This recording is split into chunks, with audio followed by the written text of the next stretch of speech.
Hi, and welcome to the Ask Dr. Angela show with everyone's favorite OBGYN, Dr. Angela Jones. Have you ever been just too embarrassed or shy to ask your own doctor a question about your, private stuff? Well, you have come to the right place to get straight answers. Feel free to ask Dr. Angela anything women's health related. OBGYN, she keeps it real. Pregnancy, she knows what you're expecting. Whole body health, just ask. Dr. Angela has you covered, girl. And now here is Dr. Angela.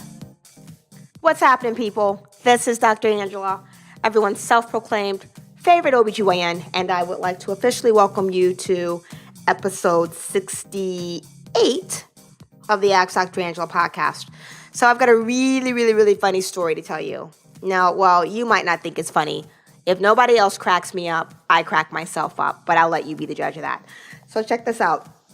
I was seeing a patient, and one of the things that I just love about what I do is you just meet folks from all different walks of life, and there's always more than meets the eye with folks, and I mean that both literally and figuratively. Certainly, people that you would never think had tattoos end up having like a score of tattoos all over the place, or people that you wouldn't think had body piercings, end up having them in the most unusual places. But anyway, I'm doing the exam on this woman, and I'm like, oh my gosh, did those hurt?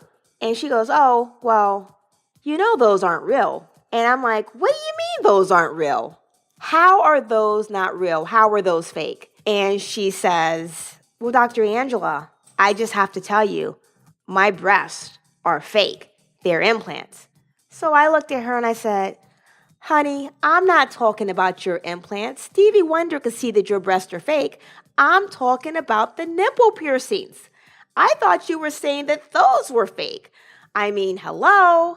Because, quite honestly, I'll just share this with you. I'm a big chicken.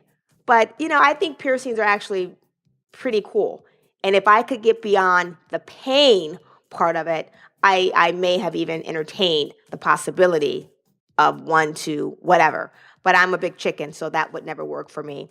But anyway, it was pretty funny, and we both actually had a huge laugh about that because she was clearly talking about one thing, and I was clearly talking about another. So getting into today's topic, which is a really serious topic, we're going to talk about partner violence. Partner violence is a huge deal. And women just need to know that if they're experiencing this, they are not alone and that there's help available to them. Partner violence doesn't always have to involve physical abuse where you have someone that is physically beating you up, but it can be emotional and psychological abuse where you have someone that's belittling you or degrading you, threatening you.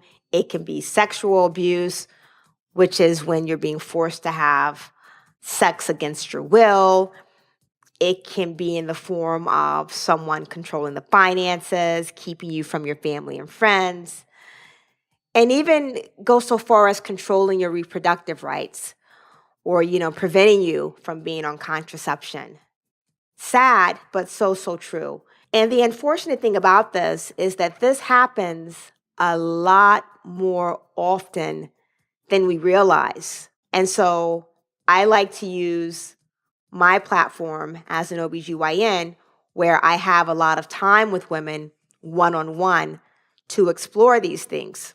And, just for me personally, I'm going to just throw this out there. It always raises a red flag for me when men come into a woman's GYN visit. The prenatal visits, I can understand. I actually wish more men were involved in the prenatal aspect of women's care, coming to the visits, being an active part of the pregnancy. But it raises a red flag for me when men come to the GYN visits because it's like, what the hell are you doing here? What are we doing here in this exam, conducting our conversation that involves you? Unless a man is serving as a translator, I don't want to see him in the GYN visit. And unless the woman has some extreme objection to him not being there, which very rarely happens for me, we keep the men on the outside Again, it's just a little bizarre for me, but again, that's just me. What I want to say to you all is that this is serious, serious, serious business. And if this is happening to you, just know that you are not alone. Tell somebody, tell family, tell a friend, tell a physician, tell anyone. Help is available to you. I'm just going to leave you with this. The domestic violence hotline is 1-800-799-SAFE. That's 1-800-799-SAFE or 7233. I hope that this podcast reaches someone that really needs to hear it. You were not in this alone, sister. We love you and we got you. We got this. Thank you so much for tuning into today's Ask Dr. Angela podcast. If you have a question or a topic that you would like featured, just go to www.askdrangela.com. That's AskDrangela.com. If we use your question and feature it on the podcast, we'll send you one of our bomb-ass t-shirts. Someone from my team will reach out to you, get your information, and we'll get a t-shirt in the mail to you. In closing, I'd like to leave you with this. Darren Hardy once said, "Ordinary is easy. Extraordinary is what will separate you from the crowd." All right, people, go out today and be extra. Until next time, look better, feel better, be better. Looking forward to reconnecting with you on episode 69. Thank you for listening to the Ask Dr. Angela podcast. For more information on women's health and the show notes for this episode, please visit Dr. Angela at www.askdrangela.com. While you're there, don't forget to leave your own message for Dr. Angela. See you soon! All of the information provided and discussed in this podcast is for educational and informational purposes only and should not take the place of consulting a physician. This podcast is not intended to diagnose, treat, or cure any diseases or illnesses and does not and should not replace treatment for a medical professional. Listening to and participating in this podcast does not create a doctor-patient relationship between you and Dr. Angela Jones. If you need medical advice or assistance, you should consult a physician. Listening to and participating in this podcast is subject to the terms and conditions posted at drangela.com/terms.